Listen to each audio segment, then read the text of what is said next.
anything new. We're evolving the way that we enforce youth curfew. It was last Friday, the first day of the city's new curfew enforcement effort, when the mayor vowed to put concerns to rest over the toll curfew enforcement will have on police. I will be.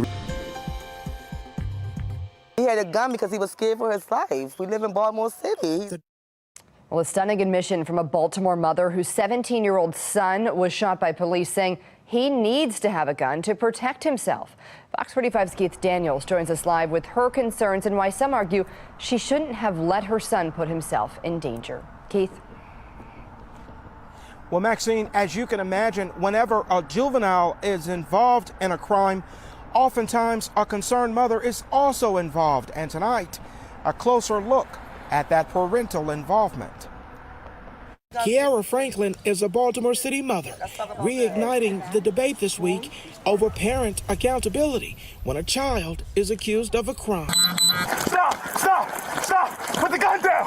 Put the gun down! Franklin's son, 17-year-old Mekhi Franklin, shot by a Baltimore police officer 3 weeks ago, now facing charges including first-degree assault, shot during a foot chase, police say, while he was holding a stolen 9mm handgun. His mother speaking out this week about the shooting, but also confronted with questions about her responsibility, her accountability. Yeah, how am I accountable for what he has on him? That's not bad parenting. That's not the parent's fault.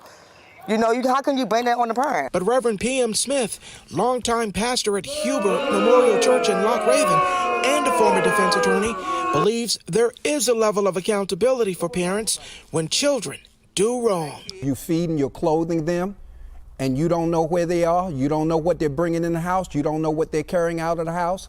That is a situation where parents lack accountability because they're not handling their responsibility. As the juvenile crime rate continues to climb in Baltimore, many parents are desperately searching for a cure. Smith blames broken homes for much of the growing crime problem. They always say everything starts in the home, which it does, but what does a home look like? You know, you never know what's going on in their home. My son's 17 years old. You know, he's not a 5-year-old little kid, you feel me? So at the end of the day, there's only but so much I can do.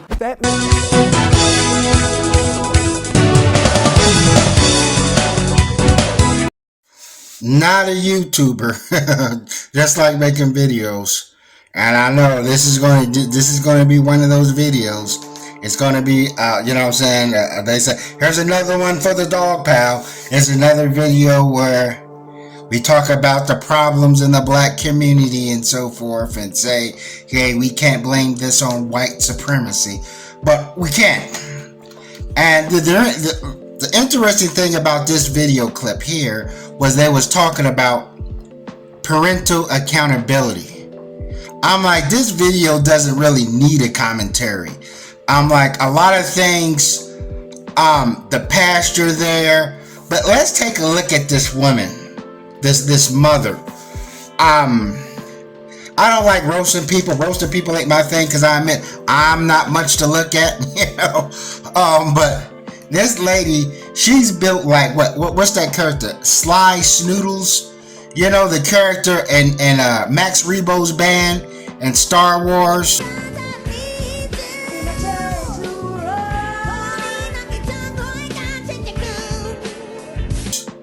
Yeah, this is a woman who doesn't seem to have grown up.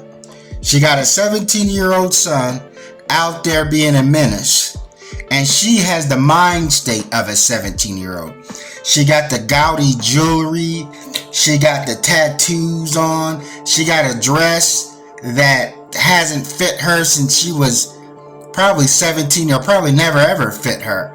I'm like, this ain't a shot at big women because I got women in my family. My mom is a heavy set woman, but my mom wouldn't wear anything like that, you know. And that's the thing. But I do feel when we go into parental accountability, I'm like, men, you know what I'm saying, men will take that charge.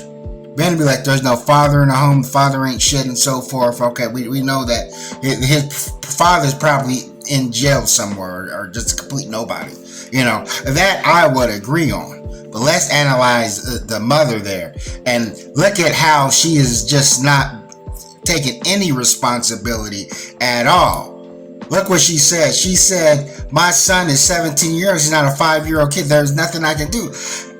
That 17-year-old is still in your custody. I'm pretty sure she's still claiming him on her taxes. That's the biggest problem in these predominantly black community. It's the big problem. It's like the parents don't have to grow up and they're basically getting paid to have kids. I'm like, you have a kid, that kid's putting a roof over your head, that kid is putting food in your refrigerator and Medicaid and what other kind of benefits. You know, so they don't have to grow up. Sure, they probably work a job, but work a job a little bit so they can get like a tax, you know, so they can get a big tax refund, you know, and so forth. And the thing is about these women, that they really go through life without, you know, working hard and having a level of decorum. They always like, I'm a mother. You know what I'm saying? Even when I was younger and worked with these single moms at these jobs, like, I'm a mother. I can't stay. I'm a mother. I've seen them come in and quit jobs and say I'm a mother and so forth. So they put all this emphasis that they're a single mother. All this emphasis. They'll let you know real quick. But then look how the kids turn out. The way you constantly talk about, it's like someone you work with constantly says that they're a med student. I'm a med student. I can't do this. I gotta study. I'm a med student. And then you find out they get like all F's. So like you put all your emphasis, you know, or someone who plays high school basketball. I'm like, oh, I play for this team. I gotta practice. I gotta go and I gotta do this. I gotta, you know what I'm saying? I gotta wake up earlier than other kids. And you find out he's a mere bench warmer. I understand bench warmers got to work hard too in training, or he got cut from the team. You know, that's the whole thing here. I'm like, we've created this lane or created this infrastructure for single mothers. So that's the reason why you still going to have this single mother pipeline, because there's a strong infrastructure on it. There's people here on YouTube telling women how to get Section 8, how to do this, how to do that, daycare. So there's an infrastructure that's baiting on black single mothers. That's one thing I want to point out. All this thing is set up for them.